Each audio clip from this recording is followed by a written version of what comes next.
Salam mbalimbali na ningependa tuanze na ndugu Tido Mhando ambaye atatoa salamu pia kwa niaba ya BBC idhaa ya Kiswahili. Nilikuwa nimezungumza na mhariri mkuu wa BBC idhaa ya Kiswahili, akaniambia yuko nje ya nchi na alimuomba bwana Tido aje kutoa salamu kwa niaba ya BBC idhaa ya Kiswahili, lakini tutasikia pia kutoka kwa Deutsche Welle idhaa ya Kiswahili ya Ujerumani ambapo pia Charles alifanya kazi. Karibu sana bwana Tido na pole sana.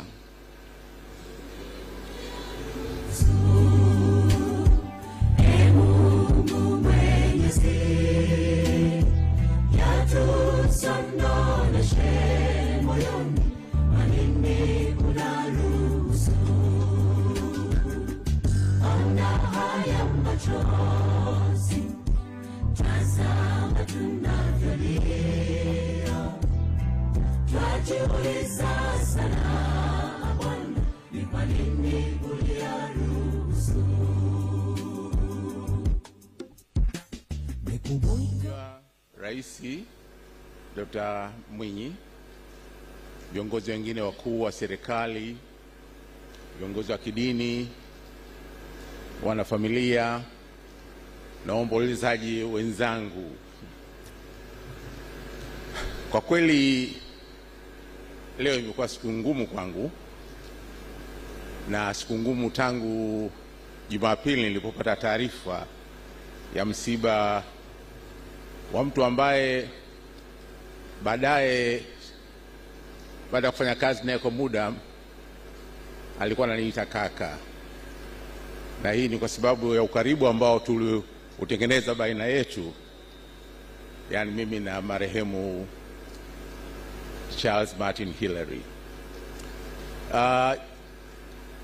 Nimekuja hapa kwa sababu nimeambiwa je niwakilishe BBC, na nadhani ni sahihi kwa sababu mimi ndio mtu ambaye nilimshawishi hatimaye nikamchukua kutoka Ujerumani akaja London. Alafu mimi tena ndio ambaye nilimshawishi Charles kutoka London, kitu ambacho watu wengi walishangaa, na akarudi nyumbani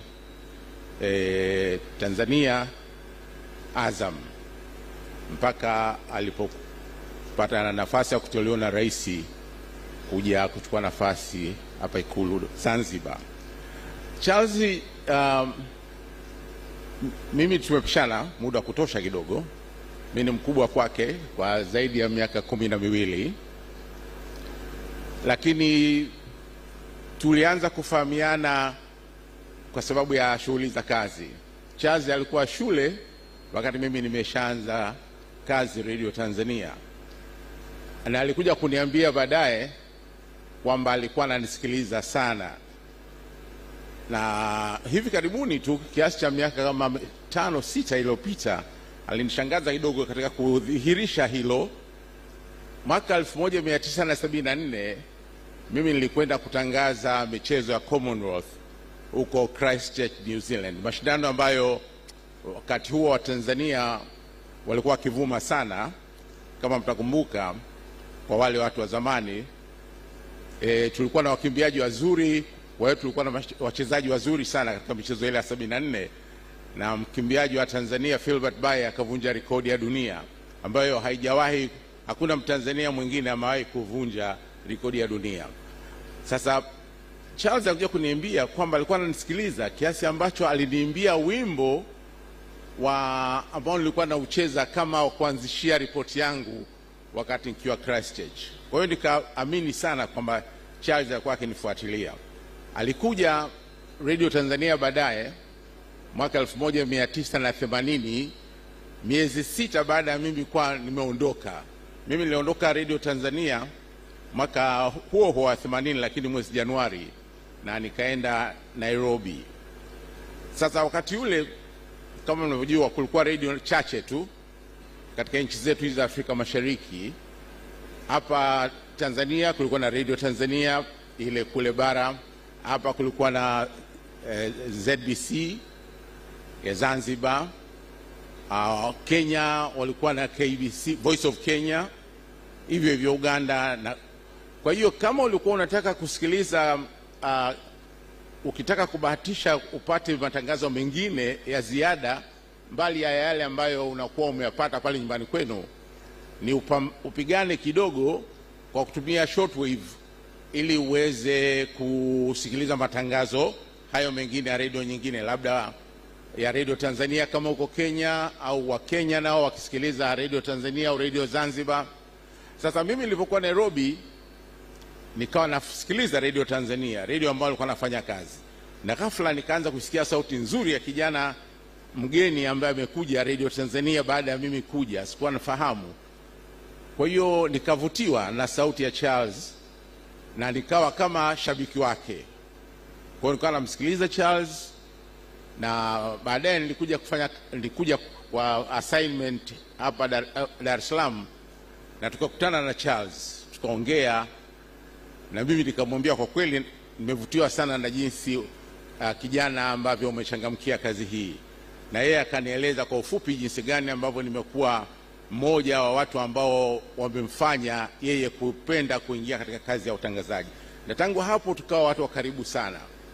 Baadaye alihamia Radio 1 Charles, tukawa bado tunawasiliana, na hatimaye akaenda Deutsche Welle.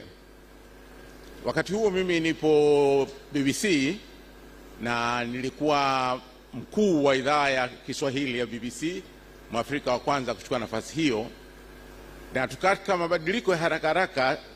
Tulitaka kutangaza mpira wa Uingereza, huu ambao sasa hivi watu wanaopenda sana. Sasa mimi kwa sababu nilikuwa nataka kuhakikisha kwamba tunakuwa na mtangazaji mzuri, kwa hiyo kichwani mwangu akaja kwamba ni Charles Hillary, lakini Charles alikuwa yuko tayari Deutsche Welle. Sasa tutafanya nini ili tuweze kumpata? Kwa hiyo mimi nikampigia simu Charles Colon, nikamwambia, mdogo wangu, mimi nataka uje London. Akanambia kwa kweli na mimi pia ningependa kuja. Na kitu kimoja ambacho katika muda wa miaka mingi ambayo nilikuwa na Charles, kuna vitu ambavyo siku zote vilikuwa ni vitu vyake vikubwa. Kwanza uzalendo, halafu familia yake, halafu mchapakazi. Sasa nitajaribu kuyazungumza haya ili kuthibitisha hayo. Kwa nilipompigia mimi Charles kwamba ningependa ahame, na kitu ambacho ni adimu kwa kweli, kilikuwa hajawahi kutokea. Mara kwa mara tulikuwa tunaheshimiana sana sisi watu wa vituo vya hizi vya kimataifa, kwa sababu tulikuwa tunafahamiana, na kina Umar Hele anafahamu.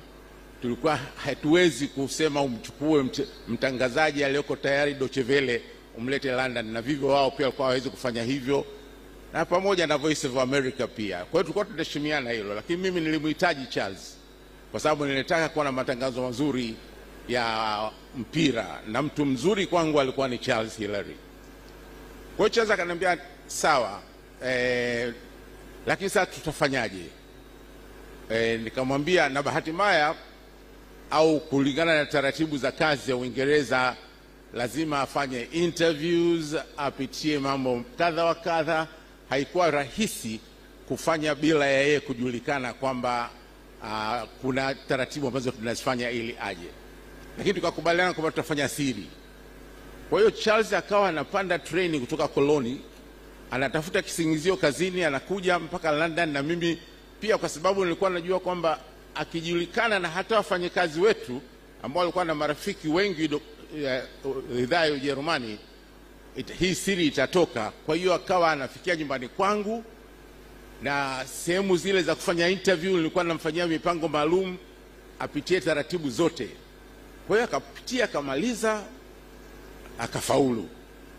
Alipofaulu, kwa kawaida siku ambayo mnafanya interview na pamoja na watu wengine pale Uingereza, ilikuwa siku wanafanya interview, alafu siku hiyo hiyo unawatangazia wafanyikazi wenzako kwamba ni nani ambao wamepata kazi. Kwa hiyo mimi siku hiyo nikaenda nikawaambia miongoni mwa wale ambao nawachukua ni Charles Hillary. Wenzangu akashtuka, Charles Hillary amekuja kwa namna gani? Kwa hiyo nikawa nikawaeleza, na hatimaye Charles akaja, na tukashukuru sana kwa kweli, kwa sababu aliongeza nguvu kubwa sana katika idhaa ya Kiswahili ya BBC. Akakaa na mimi mpaka mwaka 2000, hiyo ilikuwa ni 2006, lakini mimi baadaye nikawa nimerudi nyumbani na nikamwacha Charles pale. Nikaja huku, nikaenda TBC, nikaenda Mwananchi, baadaye nikaenda kuanzisha Azam Television au Azam Media Limited. Sasa tukaanza tena kuunda timu pale.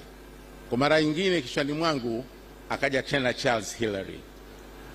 Lakini kwanza pale mwanzo, wakati nilipokuwa namuita Charles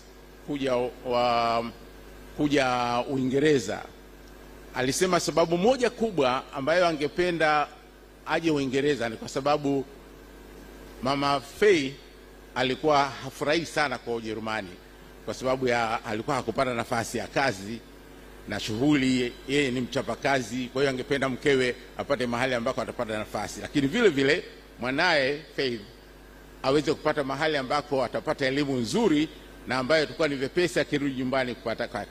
Na ndio maana akasema alikuwa ni mtu wa familia sana. Na hivyo nilipokuja Azam, nikarudi London kumbebeleza, hakusita kukubali kurejea nyumbani. Kwanza kubwa alisema angependa kurudi nyumbani sasa aweze kulitumia taifa lake. Lakini akaniambia, ukitaka uthabiti na kama utapata jibu kamili, itabidi uongee na mke wangu. Yeye ndiye ambaye atakupa jibu. Akikubali, mimi niko radhi kurudi Tanzania, lakini ikiwa atakataa, basi. Kwa hiyo ilibidi nipigie simu maalum niongee na Mama Fay ili anipe jibu, na bahati nzuri akawa amekubali. Aliniambia tu kitu kimoja, mradi tukifika pale Kibamba unifungulie kibanda cha bidhaa zote za Baresa. Nikamwambia usiwe na wasiwasi. Kwa hiyo kwa hiyo Charles akarudi, akaja Azam. Kwa watu wengi walishangaa na hata viongozi wa Azam walikuwa hawaamini, lakini kwa kweli kuja kwake ndio ukawa mwanzo wa chachu kubwa sana maendeleo ya Azam.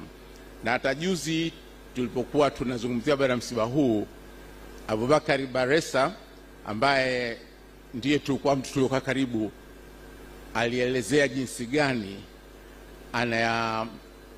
uheshimu mchango wa Charles katika kufanya Azam iweze kufikia kiwango kilichofikia. Baada ya pale Charles akawa ameondoka kama alivyosema alipoitwa na Mheshimiwa Rais. Kwa ujumla Charles kwangu mimi alikuwa ni mtu wa watu, ni mtu mwenye kuheshimu watu, mtu mcheshi lakini mpenda watu sana. Na vivyo hivyo katika idhaa ya BBC kuwepo kwake kuliweza kuijenga idhaa, na ndio maana wafanyikazi wa BBC wamenituma nije hapa, na hasa kwa familia na serikali, kutoa shukrani zao kwa kuwa na huduma aliyopata kutoka kwa Charles, na kwamba wanajiandaa katika muda utakapofika waweze kutuma rambirambi zao kwa familia.